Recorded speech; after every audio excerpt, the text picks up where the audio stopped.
여러분 안녕하십니까, 진성호입니다. 긴급 속보입니다. 자, 국민의힘 대통령 선거를 관리할 선거관리위원장 정홍원 전 국무총리가 유력한 것으로 보입니다. 자, 조금 전 조선일보가 단독 기사를 냈습니다. 이준석, 정홍원 전 총리 만나 당 선관위원장 제안이라는 기사입니다. 자, 지금 서병수 경선준비위원장을 이준석 대표는 이 선거관리위원장으로도 밀었습니다. 실제로 최고위원들한테 서병수 위원장을 이해해달라고 설득까지 했던 것으로 알려지고 있습니다. 그러나 이 경선준비위원장이 특정 후보한테 유불리가 있다, 이런 공정성 논란이 되었고, 서병수 의원이 스스로 경선준비위원장을 사퇴하고 선거관리위원장도 맡지 않겠다고 선언했습니다. 자, 지금 당 안팎계에서는 한 6명 정도의 선거관리위원장 후보들이 거론되고 있습니다. 그중 한 명인 김병준 전 비대위원장은 오늘 나 이 선거관리위원장 맡지 않겠다고 했습니다. 그러면서 이준석 대표한테 쓴소리를 했습니다. 자, 이외에도 황우려 전 새누리당 대표, 김황식 전 국무총리, 상당히 많은 사람들의 이름이 나오고 있습니다. 그런데 이번에는 이준석 대표와 사실 박근혜 비대위원회에 있을 때 공천관리위원장을 지냈던 인연이 있습니다. 그래서 아마 개인적으로도 알 것 같습니다. 정홍원 전 국무총리가 당 선관위원장으로 떠오르고 있습니다. 이준석 대표가 직접 만나서 제안했다는 겁니다. 자, 이대로 될지는 모르겠습니다. 정홍원 전 총리는 일단 긍정적인 반응을 보였다고 합니다. 그런데 정홍원 전 총리는 후보들 중에는 윤석열 전 총장과는 친분이 있다고 합니다. 같은 검사 출신입니다.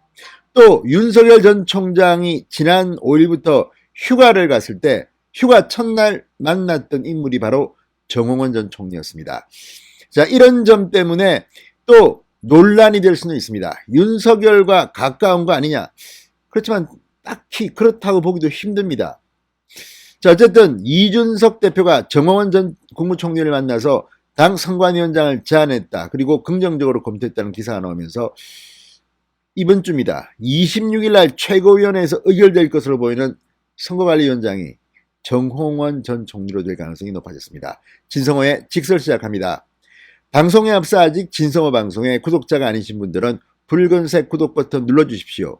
더 좋은 방송으로 보답하겠습니다. 자, 국민의힘 이준석 대표가 22일 당 선거관리위원장 인선 문제로 정홍원 전 국무총리를 만난 것으로 확인됐다고 조선일보가 방금 전 보도했습니다. 이번 주말 사이 정 전 총리를 포함해 약 6명의 선관위원장 후보들을 각각 접촉한 것으로 알려졌다고 합니다. 국민의힘 관계자는 조선일보와의 통화에서 이준석 대표가 오늘 오후 서울 서초동의 한 사무실에서 정 전 총리를 당 선관위원장 인선 문제를 논의하기 위해 만났다. 정 전 총리도 긍정적으로 검토할 뜻을 밝힌 것으로 안다고 말했습니다. 자, 당 선관위는 오는 26일 출범할 예정입니다. 그 전에 선관위원장이 결정돼야 하는 상황입니다. 당 관계자는 이 대표가 이르면 23일 선관위원장 후보를 잠정 결정에 일을 놓고 최고위원들과 최종 조율할 것으로 보인다고 했습니다. 이준석 대표는 조선일보와의 통화에서 주말 사이 여러분을 찾아뵙고 선관위원장 인선 문제를 상의드렸다. 아직 결정된 것은 없다고 했습니다. 자, 그런데 조선일보가 정 전 총리를 어쨌든 유력한 후보로 지금 제 이름을 박아서 기사를 냈습니다. 정홍원 전 국무총리가 선관위원장을 맡을 가능성은 높은 것으로 보입니다. 자, 이 일부 최고위원들이 서병수를 비토하면서 이 문제는 다시 원점에서 선거관리위원장 인선 문제가 재검토되기 시작했습니다. 자, 무엇보다 서병수 전 경선준비위원장은 이준석 대표의 비서실장인 서범수 의원의 친형입니다. 자, 논란이 커지자 서병수 의원은 경선준비위원장도 사퇴하고 선거관리위원장도 맡지 않겠다고 했습니다. 자, 이 정 전 총리 검사 출신입니다. 2004년 중앙선관위 상임위원, 2012년 한나라당 공천위원장, 2013년 새누리당 공천위원장 등을 역임했습니다. 2013년 박근혜 정부에서는 초대 총리를 지낸 바 있습니다. 자, 그런데 이 부분에 대해서 또 논란도 있을 수 있습니다. 왜냐하면 이 윤석열 전 총장이 이 지난 5일부터 8일까지 휴가를 가지면서 첫날 5일날 이 정홍원 전 총리를 만나서 이야기를 나눴다는 것이 보도가 됐기 때문입니다. 서초동의 정홍원 전 총리 사무실을 방문한 윤석열 전 총장, 국가 원로 중 한 명인 정 전 총리를 만나 다양한 이 현안에 대한 조언을 들었다고 합니다. 자, 정 전 총리는 윤석열 전 총장한테 헌법이 파괴되고 이념이 지배하는 비정상적인 나라를 윤석열 후보가 정상화시키고 국민들이 고통을 들어주길 바란다고 말했다고 합니다. 자, 윤석열 전 총장이 정 전 총리를 찾은 데 대해는 뭐 여러 가지 이유가 있을 겁니다. 그런데 어쨌든 선거를 이긴 경험이 있고 또 국무총리 공천관리위원장을 지낸 경력도 있습니다.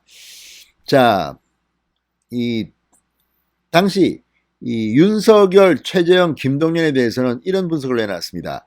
문재인 정부에서 고위공직을 지낸 사람으로서 유력한 야당 후보로 거론되는 건 긍정적인 측면이 있다. 첫째, 이들이 야당 후보로 나선다는 것 자체가 문재인 정부의 문제점을 방증하는 셈이다. 둘째, 그 문제점을 직접 피부로 느낀 사람들이기 때문에 정권을 잡으면 잘못된 점을 시정하는 데 큰 역할을 할 수 있다.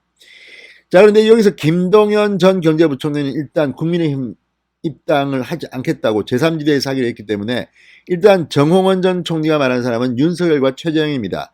다른 후보들이 조금 반감을 가질 가능성은 있습니다. 자, 어쨌든 윤석열 전 총장에 대해서는 이렇게 분석합니다. 윤석열 전 총장은 검찰총장을 하면서 정권 비리도 많이 보고 탄압도 받았기 때문에 정권 교체에 대한 절박함이 있으리라 본다. 또 은행을 보면 자유민주주의에 대한 의지가 강한 것도 장점이다. 하지만 과거 행적에서 입장 정리를 해야 할 부분이 있는 것이 사실이다. 그 부분을 어찌 풀어나갈지 지켜봐야 할 것 같아. 최재형 전 원장은 인성도 인정받고 미담도 스토리도 많은 사람이다. 대권에 대한 확고한 의지도 보이고 법조인으로서 법치주의를 지키겠다는 의지도 있는 걸로 보인다. 다만 아직 정치력이 검증이 안 돼 있기 때문에 그런 검증 과정이 필요할 것 같다고 말했습니다. 자, 어쨌든 정홍원 전 총리, 이준석 대표가 만나서 당 선거관리위원회를 제안한 것이 사실이고 만약에 오케이 한다면 국민의힘의 대통령 선거관리의 책임자는 정 전 총리가 되는 겁니다. 자, 아무튼 당 선관위원장 지명을 놓고 내일 모레 상당히 큰 뉴스가 터질 것 같습니다. 정홍원 전 국무총리, 여러분 판단은 어떻습니까? 진성호의 직설이었습니다. 여러분 감사합니다.